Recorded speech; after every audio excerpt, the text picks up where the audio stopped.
zombies of mass destruction.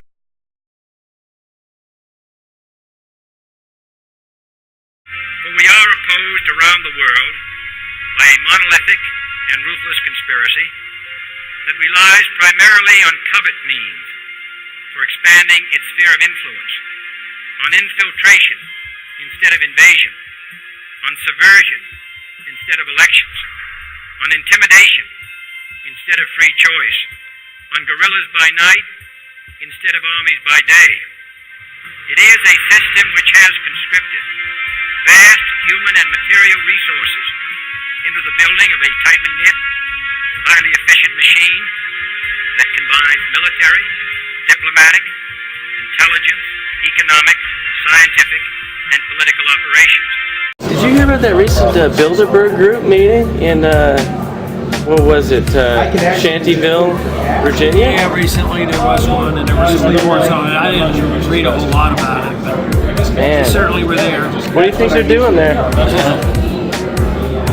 Seriously, what do you think they're doing there? They probably get together and talk about how they're going to control the banking systems of the world and natural resources. And we get together and we talk about how we're going to get our freedom back. So we have our own things to talk about too. The president talking about a new world order, talking about new world regulations of markets and economies, and a specific special role for the G20. They seem to have their evil hands in most of the upheavals in the world. The Persian Gulf War, raising taxes in America, the downfall of Lady Thatcher as Prime Minister of Britain. Now it's time for a new chapter to open, and I wish John Major all the luck in the world. Jim says he once sidled up to Lady Thatcher and asked her how she felt about the Bilderberg group secretly orchestrating her downfall. And her response to be denounced by Bilderberg, I consider it a tribute. Any head of state who would surrender his sovereignty to some international organization should not be head of state.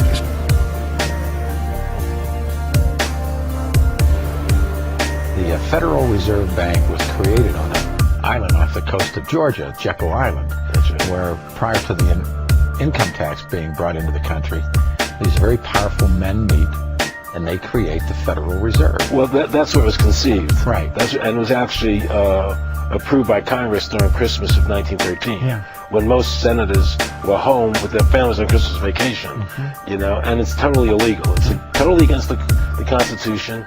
As a matter of fact, the Federal Reserve, the Central Bank of America, is one of the major planks of the Communist Manifesto, right? It's incredible.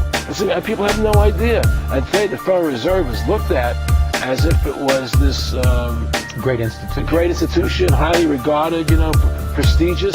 They're a bunch of criminals. See, the Illuminati, the holders of the light, infiltrated the Masonic Lodge. Now, for the Masons that are out there watching this, you don't know a damn thing about this. I ain't talking about your average Mason down the street that know a couple little handshakes and little code words. I'm not talking about him.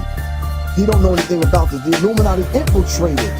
If you study Myron Fagan, the one who actually brought this information to light, he did a thing called the CFR. The CFR is the Illuminati in America, Myron Fagan. And he was basically saying the Illuminati infiltrated the Masonic Lodge and actually was the one that set up camp in the Masonic Lodge and actually initiated some of these people in the Masonic Lodge. The masterminds behind this great conspiracy have absolute control of all of our mass communications media, especially television, the radio, the press, and Hollywood. We all know that our State Department, the Pentagon, and the White House have brazenly proclaimed that they have the right and the power to manage the news, to tell us not the truth, but what they want us to believe. They have seized that power on orders from their masters of the great conspiracy.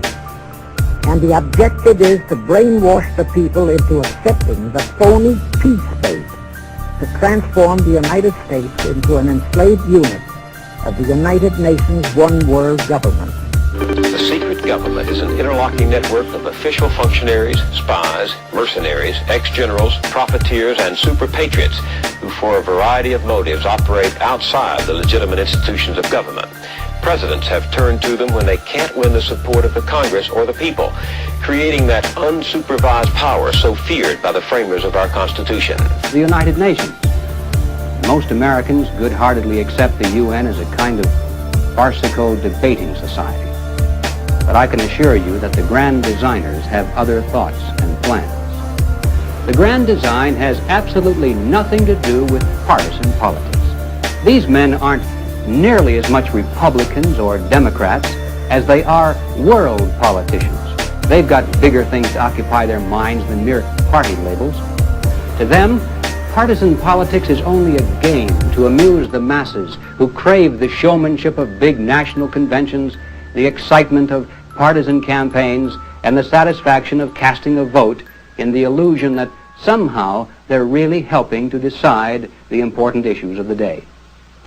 But with precious few exceptions, for the past 2 decades, the American voter has had to make his choice between Grand Designer A and Grand Designer B. It's always a source of amazement to me when I hear someone criticize our leaders for being confused in the area of foreign policy, of reversing their position, of bungling the job and not having any long-range goals. These men are not bungling the job. They're acting in accordance with a definite, well-thought-out plan, and they've been executing that plan with brilliant precision. We may or may not like the plan, but let's not kid ourselves into thinking that there isn't any.